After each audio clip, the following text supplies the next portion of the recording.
Hello दोस्तों, आज के वीडियो में हम ये जानेंगे कि अजोर क्लाउड के अंदर कितने टाइप के सपोर्ट प्लान होते हैं और किस तरह क्या क्या सर्विसेज या फिर क्या क्या फीचर्स उस सपोर्ट प्लान में कवर होती है। हमारे पास अजोर के अंदर 4 सपोर्ट प्लान होते हैं जो कोई भी एक ऑर्गेनाइजेशन अगर अजोर क्लाउड के अंदर अपनी सर्विसेज होस्ट कर रहा है या डिप्लॉय कर रहा है तो उनको वो सर्विसेज प्लान परचेस करने पड़ते हैं, जिसके बेसिस पे उनको जो भी सर्विस प्लान के अंदर सपोर्टेड चीज़ें रहेगी उसके हिसाब से उनको सर्विसेज मिलेगी माइक्रोसॉफ्ट अजोर के एंड से। हमारे पास माइक्रोसॉफ्ट अजोर क्लाउड के अंदर 4 प्लान्स होते हैं। फर्स्ट बेसिक होता है, दूसरा होता है डेवलपर, तीसरा होता है स्टैंडर्ड और चौथा होता है प्रोफेशनल डायरेक्ट। जो बेसिक प्लान है वो फ्री अकाउंट के लिए भी काम आता है और वो बाय डिफ़ॉल्ट सारे अकाउंट के लिए यूज़ होता है। अगर आप यहाँ पे देख रहे होगे कि उसका scope included for all Azure customers. जो डेवलपर प्लान है वो mostly trial and non production environments के लिए यूज़ होता है। उसका पर मंथ चार्ज $29 US लगता है हमें मंथली बेसिस पे। ये प्लान आइडियली सपोर्टेड है नॉन प्रोडक्शन एनवायरनमेंट्स के लिए, मतलब जहाँ पे आपको टेस्टिंग करनी है या फिर कोई भी एक डेवलपमेंट चीज़ें बनानी है लाइक डेवलपमेंट के लिए, और डेवलपमेंट के बाद उसका टेस्टिंग होगा और उसके बाद वो प्रोडक्शन में जाएगा, तो उसके लिए ये प्लान बेस्ट है जो डेवलपर प्लान माइक्रोसॉफ्ट यहाँ पे प्रोवाइड करता है। तीसरा प्लान है स्टैंडर्ड प्लान। उसका जो कॉस्टिंग आता है वो $100 पर मंथ आता है अगर हम उसको परचेस करते हैं अपने अकाउंट के अंदर। और उसका जो आइडियल स्कोप है वो प्रोडक्शन वर्कलोड के लिए, मतलब जो भी प्रोडक्शन एनवायरनमेंट या जो भी प्रोडक्शन सर्विसेज होती है, अगर आपको अजोर पे वो प्रोडक्शन सर्विसेज होस्ट करनी है और आप चाहते हो कि आपकी सर्विसेज हमेशा अप एंड रनिंग रहे और साथ ही साथ आपको जो सपोर्ट है इन केस की अगर आपकी कोई सर्विस में प्रॉब्लम आ गया तो आपको माइक्रोसॉफ्ट को कांटेक्ट करना होगा कि आपके पोर्टल पे हमने एक सर्विस डिप्लॉय की थी लेकिन उसके अंदर हमें प्रॉब्लम आ रहा है, तो उस टाइप के सपोर्ट सर्विसेज के लिए माइक्रोसॉफ्ट के प्लान के हिसाब से उनकी रिक्वायरमेंट होती है और उसके हिसाब से उनके सर्विस का रिस्पॉन्स मिलता है हमें। जो प्रोफेशनल डायरेक्ट प्लान है उसका कॉस्टिंग सबसे ज़्यादा है क्योंकि सबसे हाई प्लान वही है। उसका कॉस्टिंग $1000 पर मंथ है, $1000। और जितने भी बिजनेस क्रिटिकल एप्लीकेशंस होते हैं, मतलब ऐसे एप्लीकेशन जो हम चाहते हैं कि 24/7 रन ही होते रहे, वो कभी बंद ना पड़े, ऐसे टाइप के एप्लीकेशंस के लिए ये प्लान बहुत ही बेस्ट है। अब इन प्लान्स के अंदर क्या क्या सपोर्टेड है क्या क्या नहीं है ये माइक्रोसॉफ्ट के डॉक्यूमेंट्स के अंदर प्रॉपरली हमें देखने मिल जाता है। अभी आप देखोगे कि 24/7 हेल्प रिसोर्सेस, मतलब जो भी माइक्रोसॉफ्ट के कस्टमर सपोर्ट के रिप्रेजेंटेटिव रहते हैं वो चारों प्लान्स में कवर्ड है।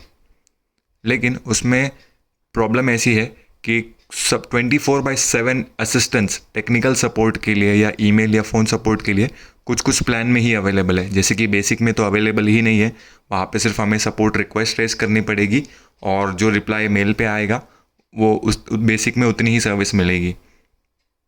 और जो हमारा सेकंड प्लान है डेवलपर प्लान, उसमें सर्विसेज हमें बिजनेस आवर्स के अंदर ही मिलेगी और वो भी ईमेल के थ्रू मिलेगी सिर्फ। जो तीसरा प्लान है हमारा स्टैंडर्ड प्लान, उसमें 24/7 टेक्निकल सपोर्ट भी मिलेगा हमें ईमेल के थ्रू, फ़ोन के थ्रू और टेक्निकल असिस्टेंस भी उस पर मिलेगा। और जो प्रोफेशनल डायरेक्ट प्लान है उसमें भी बाय डिफ़ॉल्ट रहेगा ही। अभी इसमें भी सिवेरिटी रहती है कि सिवेरिटी ए अगर हम रेस करते हैं तो उसका कितने टाइम में रिस्पॉन्स आता है, सिवेरिटी बी, सिवेरिटी सी, ऐसे 3 टाइप के सिवेरिटी रहते हैं माइक्रोसॉफ्ट के अंदर। तो जिस हिसाब से आप प्लान परचेस करते हो उस हिसाब से प्लान की सिवेरिटी के बेसिस पे आपको रिक्वेस्ट के रिस्पॉन्स मिलते हैं। जैसे कि बेसिक प्लान था उसमें हमारा कुछ भी सिवेरिटी का रिस्पॉन्स हमें नहीं मिलेगा। अगर वो कितना भी इम्पोर्टेंट होगा तो माइक्रोसॉफ्ट के टाइमलाइन के हिसाब से उनको जब रिस्पॉन्स देना है वो तब देंगे। उसके बाद आपका जो डेवलपर प्लान आता है उसके अंदर सी सिवेरिटी को अटेंडेंस मिलता है या सी सिवेरिटी को इम्पोर्टेंस मिलता है।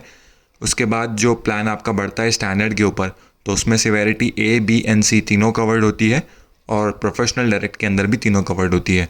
ऐसे कई सारे ऑप्शंस हैं जो प्लान टू प्लान्स डिफ़र करते हैं और प्लान परचेसिंग के हिसाब से माइक्रोसॉफ्ट आपको उसकी सर्विस प्रोवाइड करता है। हमें इसमें ये भी एक डाउट आ रहा होगा कि अजोर सपोर्ट प्लान के जो चार्जेस है और जो सब्सक्रिप्शन हम परचेस करते हैं उसके चार्जेस सिमिलर होते हैं या अलग होते हैं।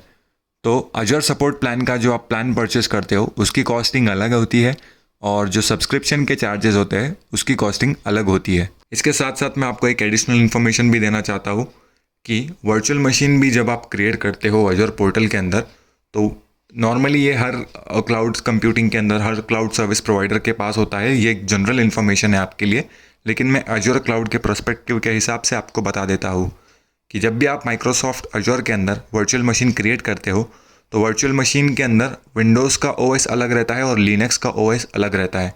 अभी विंडोज़ के लिनक्स में क्या क्या सपोर्टेड है, कौन से टाइप के ओएस सपोर्टेड है विंडोज़ वर्चुअल मशीन के लिए अजूर क्लाउड के अंदर, तो यहाँ पे उसकी लिस्ट मैंने दी है 2010 से लेके 2022 तक।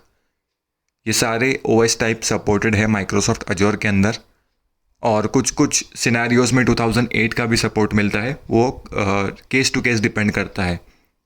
और जो वर्चुअल मशीन के स्पेसिफिकेशन, जो वर्चुअल मशीन के ओएस टाइप होते हैं अजूर क्लाउड के अंदर, उसके 4 ओएस टाइप अवेलेबल है अजूर क्लाउड के अंदर। इसके अलावा भी कई है, लेकिन मेजरली ये 4 प्रोडक्शन एनवायरनमेंट में यूज़ होते हैं।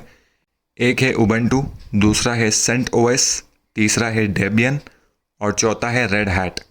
तो ये 4 टाइप के ओएस भी काफ़ी यूज़ होते हैं अजूर क्लाउड के अंदर वर्चुअल मशीन बनाने के वक्त। उम्मीद करता हूँ आपको ये वीडियो समझ आया होगा। Thank you very much.